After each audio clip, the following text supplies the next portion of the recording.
Bonjour tout le monde, nous avons maintenant abordé pas mal de notions en C++ et à partir de cette 23e séance, nous allons partir sur quelques petites séances assez courtes, plus légères en tout cas que ce qu'on a vu précédemment, et on va aborder d'autres types de conteneurs. Maintenant qu'on en a vu quelques-uns, pour les tableaux, on est revenu en détail sur les chaînes de caractères. Donc là, nous allons aborder la pile, on abordera d'autres conteneurs à la suite. Donc vous allez voir, on va retrouver beaucoup de choses qu'on a vues précédemment, et vraiment, ça ne devrait pas poser de difficultés, mais je comptais quand même faire une vidéo dessus pour que vous sachiez qu'il y a ce type de conteneur qui existe, et vous pouvez l'utiliser bien évidemment en C++. On va regarder tout ça ensemble.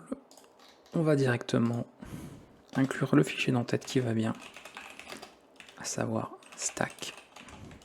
Et nous allons pouvoir utiliser des piles. Si vous n'avez jamais programmé dans d'autres langages, vous ne connaissez pas ce type de structure de données, une pile est une structure de type LIFO, c'est-à-dire que on va avoir un ensemble d'éléments qu'on va pouvoir ajouter à cette pile ou retirer, donc empiler et dépiler, comme une pile d'assiettes, exactement ce même principe. Et bien sûr, le dernier élément qui aura été inséré dans la pile sera le premier élément à pouvoir en sortir, parce qu'on ne va pas, par exemple, dans une pile d'assiettes, retirer l'assiette qui est tout en bas, au risque de tout faire tomber.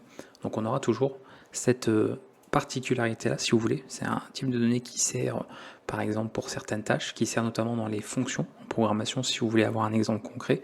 Quand on fait, par exemple, des appels à des fonctions, qu'on a des variables déclarées, et bien elles se mettent sur la pile, d'accord. Et ensuite, à la fin, les variables sont évidemment détruites, une fois qu'on quitte la portée où elles ont été créées. Et donc, ce sont des structures de données qu'on va retrouver vraiment de manière concrète dans plusieurs domaines différents. Donc, nous, ce qu'on va faire, puisque la particularité, c'est ça finalement, c'est d'avoir ce type de données précis. On va pouvoir ajouter des éléments à la suite, donc c'est-à-dire que le premier élément en fait sera le dernier que l'on pourra retirer de la pile. Et vous verrez qu'il y a certaines opérations qu'on ne peut évidemment pas faire, puisqu'il faut que ça respecte tous les principes en fait d'une pile en structure de données. On va la déclarer, on va donc faire steady stack.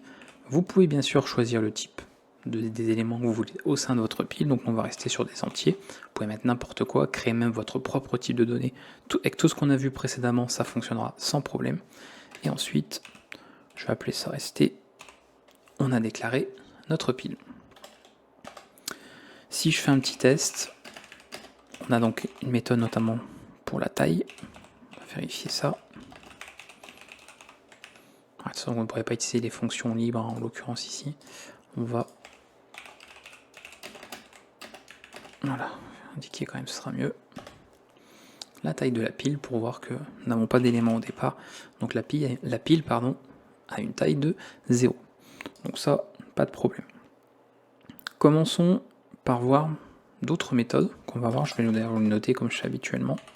On n'en aura pas beaucoup, justement, à l'exception, à l'inverse d'autres types de conteneurs. Ici, on n'en aura pas des masses. Donc on va avoir pour la taille classique. On retrouve le classique empty, permet de vérifier si la pile est vide, comme on l'avait vu pour les tableaux notamment. Où est-ce que je veux mettre pile vide. Donc là, si vous venez du coup en langage C notamment de la chaîne, ça va vous changer. Là, clairement, déjà nous n'avons pas implémenté nous-mêmes cette structure de données, à la développer. Elle existe déjà en standard, et vous voyez que ça s'utilise très simplement. Donc la pile est vide, et on peut vérifier ces différentes choses. Au niveau de l'accès à la pile, on n'est pas dans de l'accès direct. D'accord, il ne s'agit pas d'avoir un accès par indice comme dans un tableau, ou des caractères, si on avait un tableau de caractères, comme on l'a vu avec string ici. Nous ne pouvons seulement lire l'élément qui est le plus en haut de la pile, c'est-à-dire le dernier qui a été inséré. Donc déjà, avant de commencer par faire ça, on va voir comment empiler des éléments et comment les dépiler. Je vais le faire juste ici. Et on va utiliser la méthode push. Push. Hop. Et ici, nous avons bien sûr une taille de 1. Si je veux afficher cet élément,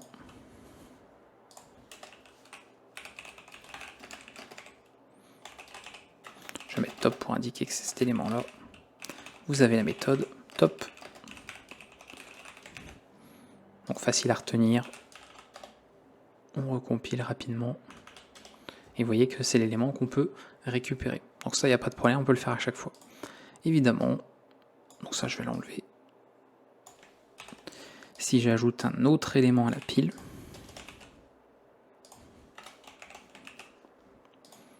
eh bien l'élément qui sera retourné par top sera le dernier qui a été inséré, c'est-à-dire 3. Et vous voyez que ça a changé. Donc ça c'est très important, encore une fois. Si vous voulez lire n'importe quelle valeur d'une pile, bah simplement n'utilisez pas de pile. Voilà, c'est une structure de données qui vous l'interdit parce qu'elle est conçue telle qu'elle, elle suit un ensemble de règles. Donc vous avez d'autres types de conteneurs. Si vous voulez pouvoir accéder à un élément n'importe où, il ne faut pas utiliser de pile. La pile, elle vous autorise que via cette méthode top d'accéder au dernier élément qui a été inséré, donc l'élément le plus en haut, même si parce qu'on imagine encore une fois une pile d'assiette, donc c'est oui l'élément qui est tout en haut. Donc là je vais vous indiquer les autres méthodes, que vous les ayez. On a vu top, oui, ici. Et pour retirer un élément, donc on va voir qu'on revient à la même chose. L'inverse donc d'empiler qui est dépilé, on va utiliser pop sans argument pour retirer tout simplement le dernier élément qui a été inséré. Pareil, c'est la règle, vous ne pouvez pas retirer par exemple le premier élément inséré ou retirer un élément en plein milieu de la pile. Ce n'est pas possible. Si vous voulez le faire, à nouveau, utilisez un autre type de conteneur pour ça. Et vous voyez qu'à nouveau, top redevient donc 5 puisque c'est le seul élément qui nous reste. Voilà, comme ça vous avez un ensemble de méthodes rapides à connaître, pratiques, d'autres qu'on a de toute façon déjà abordées ailleurs, donc on les retrouve ici. Donc c'est vrai, encore une fois, vous n'allez pas être beaucoup perdu avec toutes les méthodes là qu'on retrouve dans différents conteneurs en C++. Forcément, ça facilite beaucoup de choses. Et pour terminer, je vous avais dit de toute façon que cette vidéo serait vraiment très courte. Qu'en est-il du parcours? Parce que nous avons parlé des tableaux, donc stdarray, stdvector, nous avons parlé de la chaîne de caractères également, et ici nous n'allons pas avoir un élément qui est itérable. C'est pour ça que la pile c'est un peu particulier, je tenais à faire une vidéo dessus, parce que il n'y a pas grand chose à savoir dessus, mais il y a quand même quelques particularités. On va donc pas pouvoir, et on va par contre l'écrire le code pour s'en assurer que vous le voyez en fait, faire ceci comme nous l'avions vu jusqu'à présent. C'est-à-dire j'ai n'importe quel élément de ma pile, et je veux naturellement itérer sur ces éléments, même si nous aborderons le principe d'itération avec les itérateurs un peu plus tard dans le cours. On doit encore voir justement quelques structures, quelques conteneurs pardon, pour aborder ça. Et vous voyez que là on a une erreur, c'est tout simplement pas possible. Donc le seul moyen que vous avez, alors pourquoi on ne peut pas faire ça? Simplement parce qu'encore une fois, c'est dans les règles de la pile, il n'y a pas on n'autorise pas en fait le parcours et donc la lecture de tous les éléments d'une pile. Donc si vous voulez véritablement faire ça, et le seul moyen que vous avez en fait, si vous avez peut-être compris par rapport à ce qu'on a utilisé précédemment, c'est de pouvoir accéder toujours au dernier élément. Et pour que ce dernier élément il change, vous l'avez vu juste avant, il faut empiler des éléments ou en retirer. Donc, pour faire ça, le seul moyen c'est de dépiler l'ensemble des éléments qu'on a eu. Alors il faut bien sûr en ajouter. Donc on va faire ça.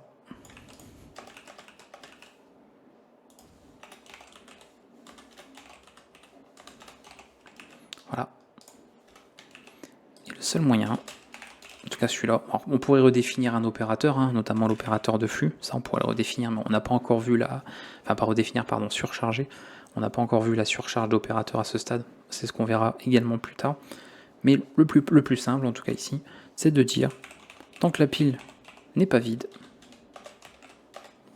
j'affiche l'élément dernièrement empilé, d'accord, donc le fameux top, donc ça va être, c'était top, je vais mettre une espace, voilà, et ensuite, vous retirez cet élément, puisque c'est l'élément qui est en top, qui est au-dessus, qui sera le premier retiré avec l'appel à la méthode pop.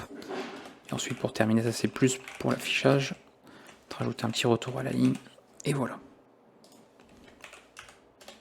Et là, on en a parcouru. Par contre, on se retrouve avec la pile qui est vide. Et vous voyez, ça c'est super intéressant, parce qu'effectivement, comme je vous ai dit, ça a été le premier élément inséré, deuxième, troisième, quatrième, et vous voyez qu'on a retiré ça à l'envers, donc à chaque fois, au fur et à mesure qu'on dépile, évidemment, c'est lui qui arrive en premier, ensuite celui-ci, et c'est le premier élément qu'on a empilé dans la structure, qui est le dernier élément à en sortir, et donc le dernier élément finalement affiché par la petite boucle qu'on a fait. Voilà, donc c'est bien que vous voyez un petit peu ce genre de syntaxe, parce que j'ai souvent, mine de rien, étonnamment, j'ai assez régulièrement des commentaires où des gens me disent j'aimerais répéter tel traitement, j'aimerais faire telle chose de manière répétée.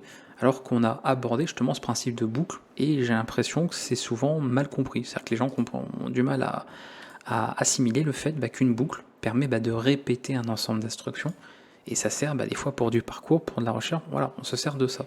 Donc là, vous avez un très bon exemple où la pile en elle-même n'a pas de méthode, n'a pas de possibilité d'être itérée, donc d'être parcourue. Par contre, en utilisant quelques méthodes de celle-ci, on peut y arriver sans problème.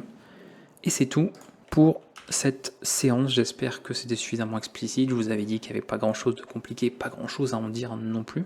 On abordera d'autres types de conteneurs pour la suite du cours, avant de passer à d'autres notions. Si on voit en fait tout ça maintenant, c'est parce qu'après on va aborder les itérateurs, on va parler de pointeurs, etc.